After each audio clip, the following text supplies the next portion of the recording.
106.5.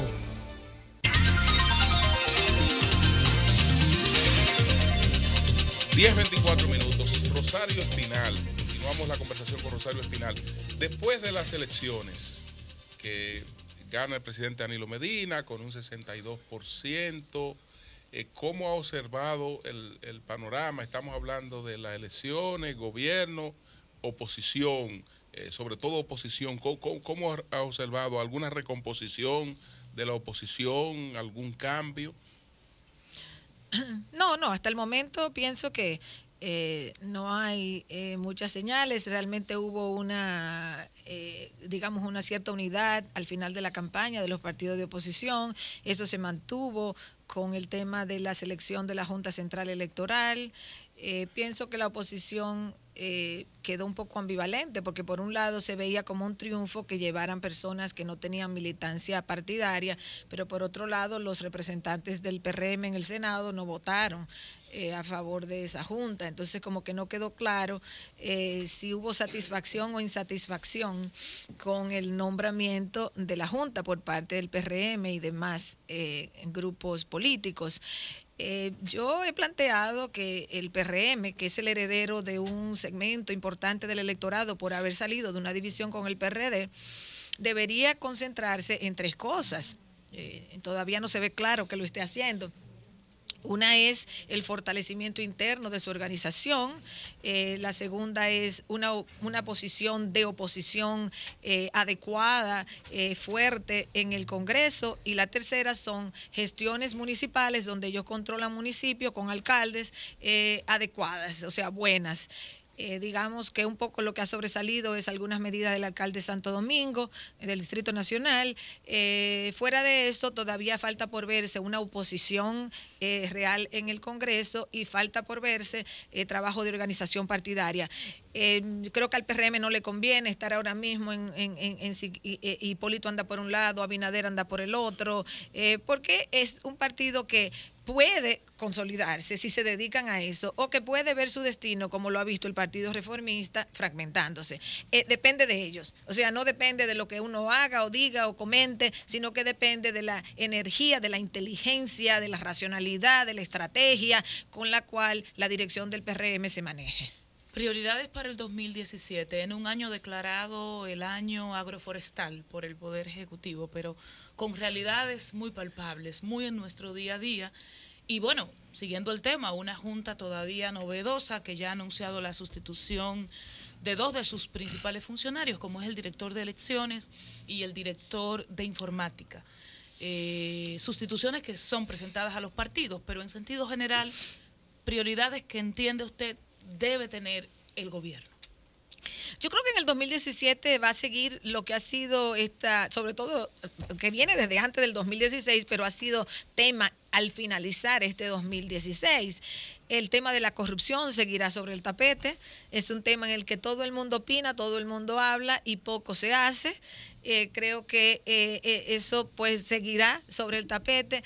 Va a seguir el tema de la seguridad ciudadana, de la delincuencia, o sea, de la criminalidad. Cerramos el año con un caso mayor de criminalidad, con asalto, el último asalto hace un par de días, y ya la muerte de quien se supone era el principal o uno de los principales participantes de ese asalto y de otros anteriores.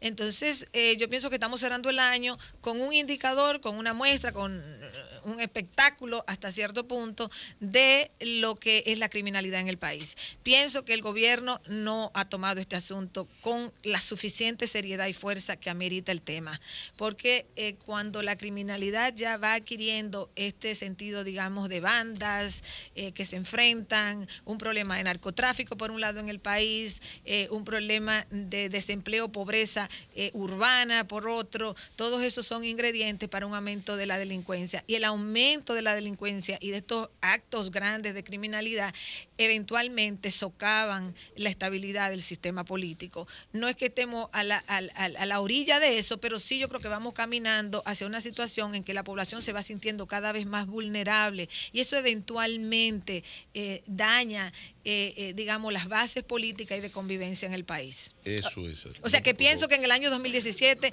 corrupción, criminalidad van a seguir dominando la atención del país. Hay un tercer elemento que está, digamos, en cuestionamiento y que se relaciona en parte con lo que comenzó la conversación con la elección de Donald Trump.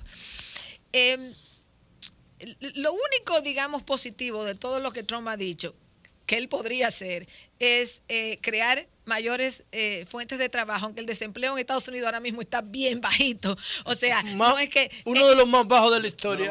Él lo único que podría, él lo único que podría es tratar de crear más trabajo en lo que fue el cordón industrial. El cinturón del acero que hoy se le conoce como cinturón del óxido.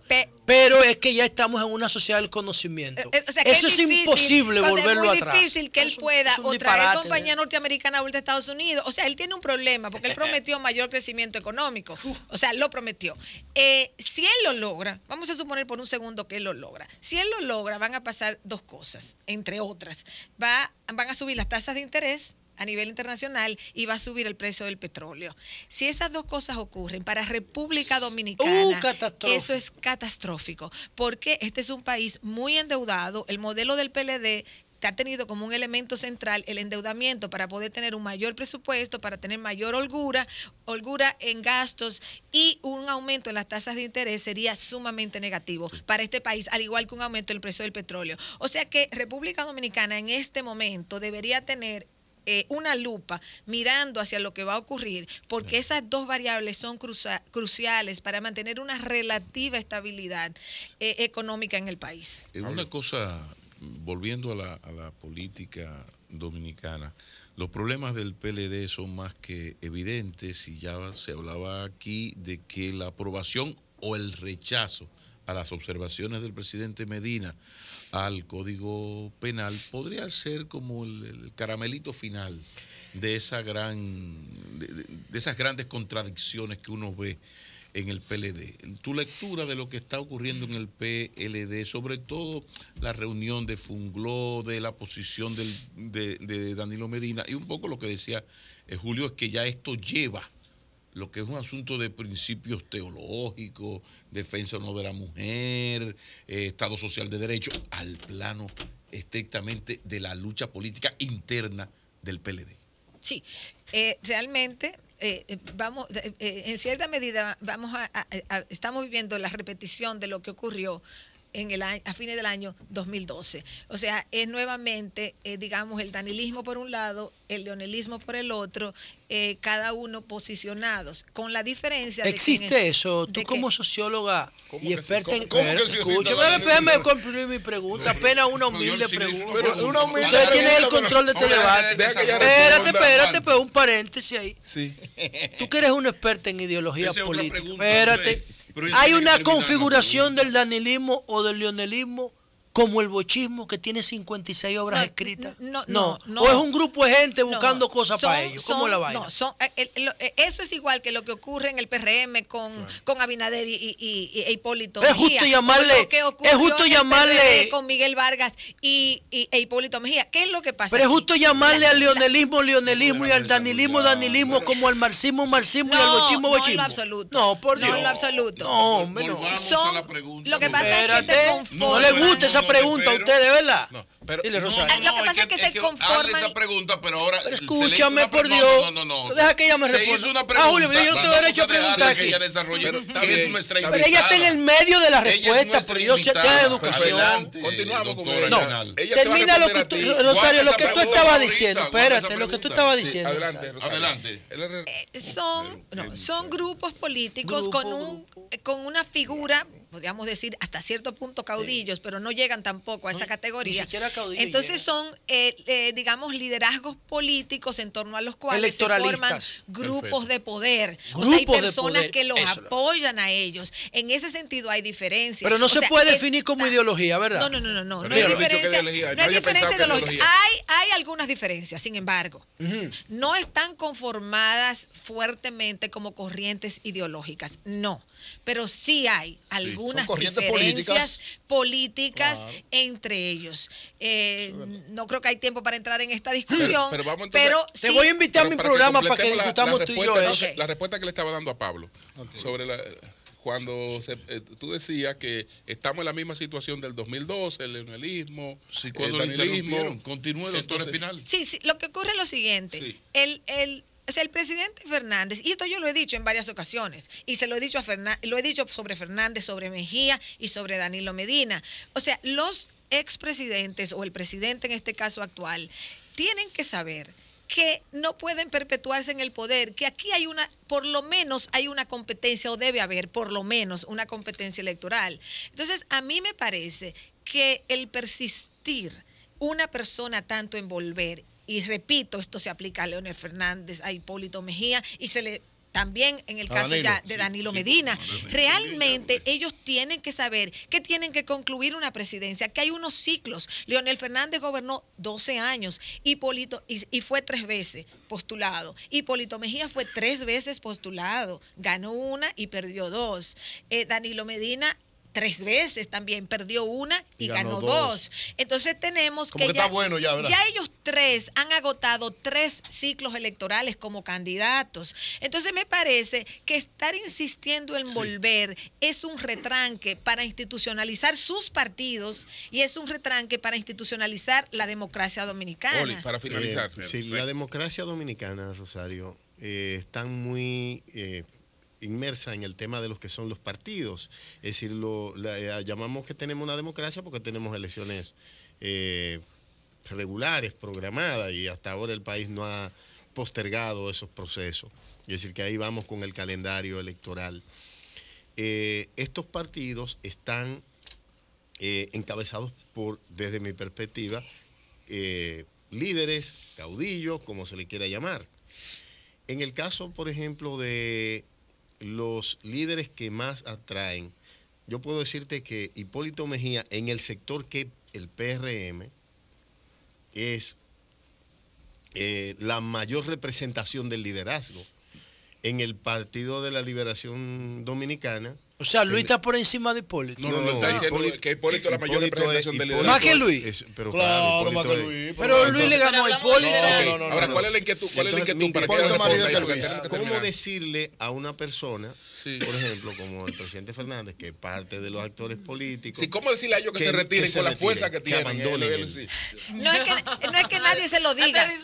No es que nadie se lo diga. Es que sus propias cabezas políticas deberían decirle a ellos mismos. Ellos mismos deberían decirse. Ellos mismos deberían decirse. No es que se lo diga yo, ni se lo diga tú, ni nadie. O sea, es que sus propias cabezas políticas, esas personas son políticos. Ellos han gobernado el país. Ellos tienen partidos. Ellos tienen que saber que es importante para institucionalizar su partido y la democracia dominicana que se retiren. Eso es como se retiran los peloteros cuando llegan a cierta edad. Está bien, Rosario, pero Donald Trump tiene 71 años. Sí, pero más que Lionel y Danilo. Pero él no había sido candidato. No es una cuestión de edad. No es de edad. Él no había sido nunca candidato. Y final, ¿tú estarías de acuerdo en que tanto Hipólito en el PRM como Danilo y Lionel deberían ser garantes de unas primarias auténticamente democráticas para que esos partidos, porque si ellos no son, el PLD es fácil hacerlo porque si ellos no son garantes, si ellos son juez y parte, si ellos son candidatos y son el presidente del partido, el presidente del país, el que más tiene seguidores, lo que fuera, ellos no pueden ser juez y parte. Rosario, ¿te gusta la idea de que todos los expresidentes sean senadores vitalicios como pasa en algunos países de América Latina? No, yo creo que los expresidentes, cuando agotan constitucionalmente sus periodos, cualquiera sea el sistema que existe en el país de reelección, deben dedicarse a ser expresidentes. Cuando nosotros demos ese cambio, ustedes verán que aquí van a cambiar muchas gracias. No. Para evitar los problemas. Como Obama, ¿verdad? Sí, ojalá. Pero Obama no va para el Congreso. No, pero allá no, porque allá la constitución del presidente no es mala. Pero ellos quieren ser presidente. Todos los presidentes quieren volver a ser presidente. Todos los expresidentes quieren quitarle. Ser senador vitalicio no le va a quitar ese deseo. No, pero le evita una cosa. Tiene bastante influencia el expresidente y bastante privilegios el expresidente. Un buen fin de año y un Dominicana necesita más. Vamos ahora con quién debe ser el personaje del año.